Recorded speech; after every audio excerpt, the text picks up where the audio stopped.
రెండవ దినవృత్తాంతములు గ్రంథము 10వ అధ్యాయము. రెహబామునకు పట్టాభిషేకము చేయుటకై ఇశ్రాయేలీలందరూ షెకెమునకు వెళ్ళగా రెహబాము షెకెమునకు పోయెను. రాజైన సొలొమోను సమక్షమున నుండి పారిపోయి ఐగుప్తులో వాసము చేయుచున్న నెబాతు కుమారుడైన యరొబాము అది విని ఐగుప్తు నుండి తిరిగి రాగా జనులు అతని పిలిపించిరి.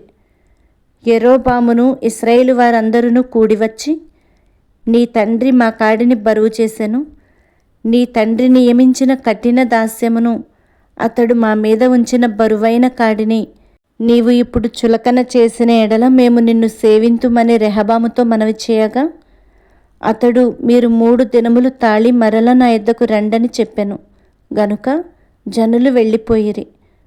అప్పుడు రాజైన రెహబాము తన తండ్రి అయిన సొలొమోను సజీవి అయి ఉండగా అతని సమక్షమున నిలిచిన పెద్దలను పిలిపించి, ఈ జనులకు నేనేమి ప్రత్యుత్తరమియ్యవలెను?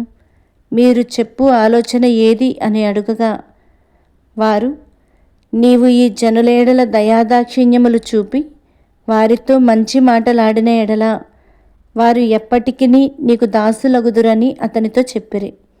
అయితే అతడు పెద్దలు తనకు చెప్పిన ఆలోచనను త్రోసివేసి తనతో కూడా పెరిగి తన ఎదుటనున్న యవనస్తులతో ఆలోచన చేసి, నీ తండ్రి మా మీద ఉంచిన కాడిని చులకన చేయుమని నన్నడిగిన ఈ జనులకు ప్రత్యుత్తరం ఏమి ఇయ్యవలెనని మీరు యోచింతురో చెప్పుడని వారిని అడుగగా అతనితో కూడా పెరిగిన ఈ యవనస్తులు అతనితో ఇట్లనిరి, నీ తండ్రి మా కాడిని బరువు చేసెను, నీవు దానిని చులకన చేయుమని నీతో పలికిన ఈ జనులతో నీవు చెప్పవలసినదేమనగా, నా చిటికెన వ్రేలు నా తండ్రి యొక్క నడుము కంటే బరువుగా ఉండును.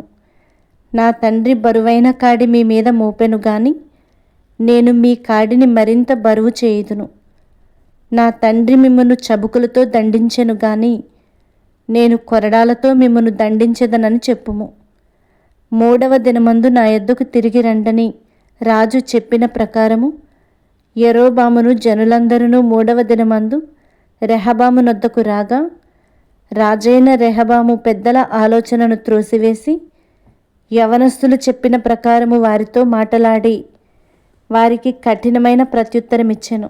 ఎట్లనగా, నా తండ్రి మీ కాడిని బరువు చేసెను, నేను దానిని మరింత బరువు చేయుదును. నా తండ్రి మిమ్మును చబుకులతో దండించెను, నేను మిమ్మును కొరడాలతో దండించేదనని చెప్పెను.